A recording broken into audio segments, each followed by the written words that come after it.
For nearly 60 years, our public school curriculum has been controlled by the left. Let's go back to when it all began, next on One Nation.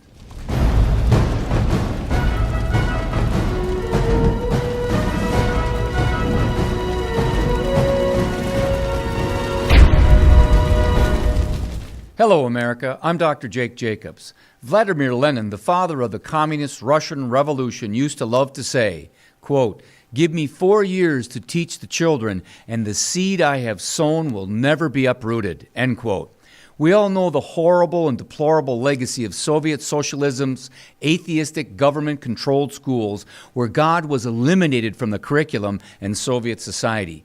All throughout the Soviet Union, militant secularization embodied in a systematized program of state-sponsored pogroms and persecution against Russian Orthodox, Roman Catholic, and Protestant churches, clergy, monks, and Christian believers. Even Jews were persecuted, and the Hebrew language was forbidden to be used. Millions were murdered or put into gulags, and millions more were starved to death.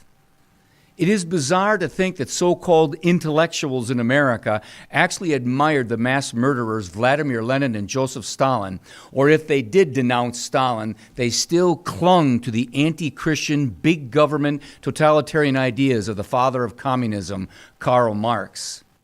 Socialist organizations steeped in Marxism, such as the Student League for Industrial Democracy and SDS, or Students for a Democratic Society, they called for the transformation of our republic under God and the advancement of atheism and socialism in America, starting way back on college campuses as early as the 1920s, but hitting full-scale destruction in the 1960s.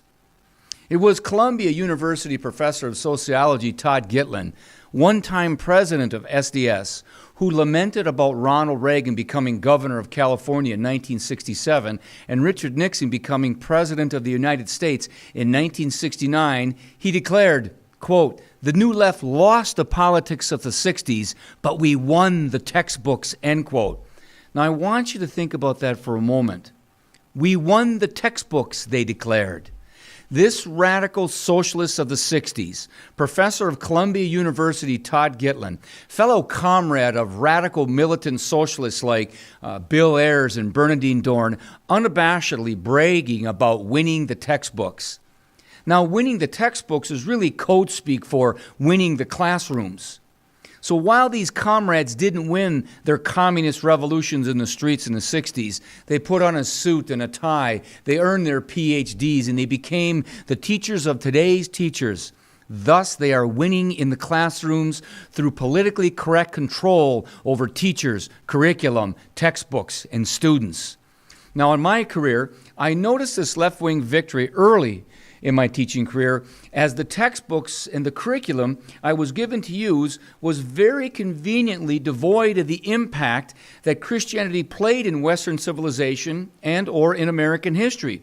When teaching my world history class on slavery and the abolition movement in England, my textbook, when dealing with the two key players in the ending of slavery in the UK, William Wilberforce and Equiano, the textbook I was told to use said nothing about their passionate love of Jesus Christ and how Christianity played a key role in motivating them in their 30-long year fight to outlaw slavery.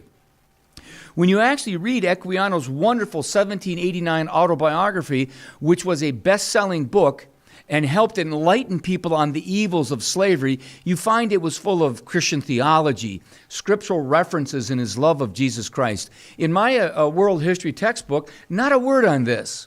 When you read William Wilberforce's 1797 Real Christianity, just like Equiano, you find its pages full of Christian theology, scriptural references, and his love of Jesus Christ that motivated him as a member of Parliament to pass laws to end the slave trade and slavery. But in my world history textbook, not a word on this. Now, I could go on and give you hundreds and hundreds of examples of this PC control in our classroom, from the de-Christianization of the scientific revolution, where theology was not only the queen of science, but the key behind the creation of the university, to the refusal of modern-day academia to acknowledge the profound role Christianity played in the creation of our republic under God. Now, this is why I truly, truly thank God for schools like Freedom Project Academy, as they are dedicated to cutting through the PC lies, and they're dedicated to teaching history as it really happened, not as lefty, government-controlled schools indoctrinate it to be.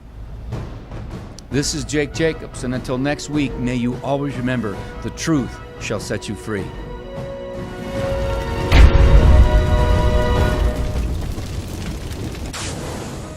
If you thought that was cool, check out more videos on FreedomProject.com.